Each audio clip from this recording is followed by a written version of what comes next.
Welcome to the video lecture series on communication theory and techniques. In today's class, we will see types of sampling.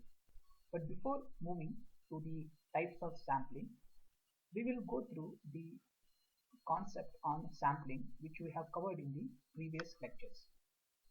Any signal which is in the analog form, if you want to convert it into a digital form, you need to multiply the signal with a train of impulses and you will get a discrete signal. Later you will quantize and then encode it so that the signal can be converted into digital form. Now here if you observe, we have taken a message signal and we are multiplying with a train of impulses. Here the duration of each impulse is of 0 seconds and which becomes difficult to generate practically.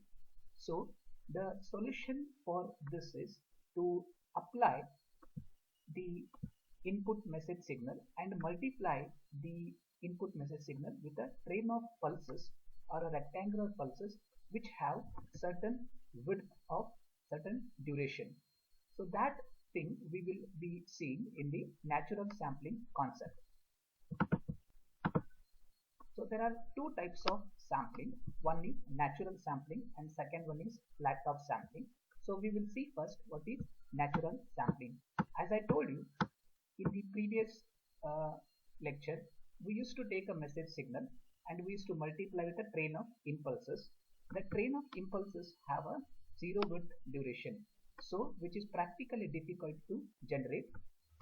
So we multiply now our message signal with a train of pulses which have a duration of t seconds. So here g of t is my original message signal and c of t is a train of pulses which have a duration t and sampling interval ts. And then I get a sampled signal which is s of t. Here if you observe, the sampled signal has the same envelope as that of the original message signal. So here if you observe, this pulse gets multiplied with the input message signal. So whatever is the amplitude over here which is changing, the same thing is been reflected over here. Next, if you take this pulse, if you are multiplying with input message signal, whatever is the change will be observed here in the sampled signal. So that is your s of t is g of t into c of t. Such type of sampling we call as a natural sampling, where the envelope of the sampled signal is varying with respect to same as that of the message signal. Now we need to express this in the equation form. So first what we need to do is g of t is multiplied with the c of t, so we get s of t. So here if you observe, the c of t is a train of pulses, rectangular pulses. So we need to obtain the expression for this. So if you observe, it is a periodic signal. So this periodic signal we represent using the Fourier series expression. So the c of t is given by c of t is n is equals to minus infinity to plus infinity cn e to the power j2 pi fs n times t. Here cn is the complex Fourier coefficient. And as I have already discussed in my last video lecture, when we take the Fourier transform for a rectangular pulse of a duration 0 to t, we get in the form of sinc. That is, Fourier transform for a rectangular pulse is sinc.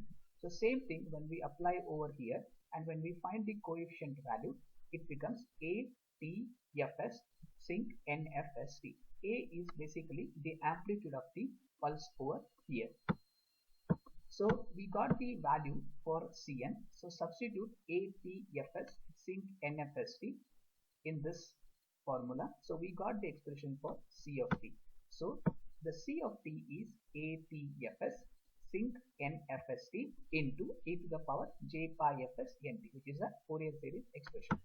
Now we need an expression for the sampled signal, that is S of t. So write down S of t is g of t into c of t, and c of t is summation n is equals to minus infinity to plus infinity atfs sinc nfst into e to the power j pi fs nt. Now just rewrite these terms in the next step. So take the a p fs terms outside, keep the summation as it is and sinc as it is. Now g of t into e to the power j pi fs nt.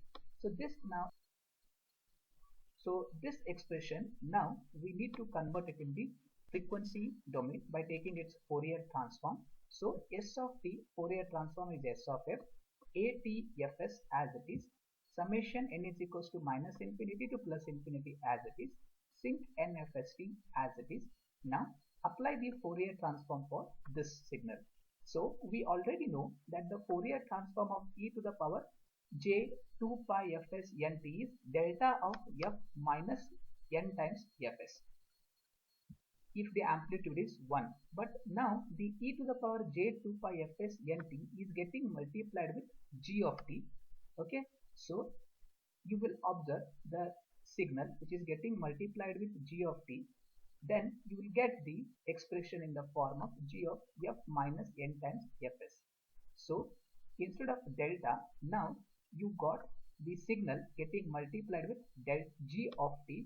So this signal will shift by means of n times fs in the frequency domain. So here you can observe g of t into e to the power j pi fs nt. The Fourier transform for this is g of f minus n fs. In case if g of t is not there, so we already know that we have done the Fourier transform for e to the power j 2 pi fs nt, which is delta of f minus n times fs. But exponential term is getting multiplied with the input signal g of t. So this input signal now will shift at n times fs. So the final expression for s of f is atfs summation n is equals to minus infinity to plus infinity, sinc nfst, then take the Fourier transform for this signal, so which will give you g of f minus n times fs. It means my g of original message signal will shift at every n fs. Now this is the spectrum for s of f. So this is all about the natural sampling.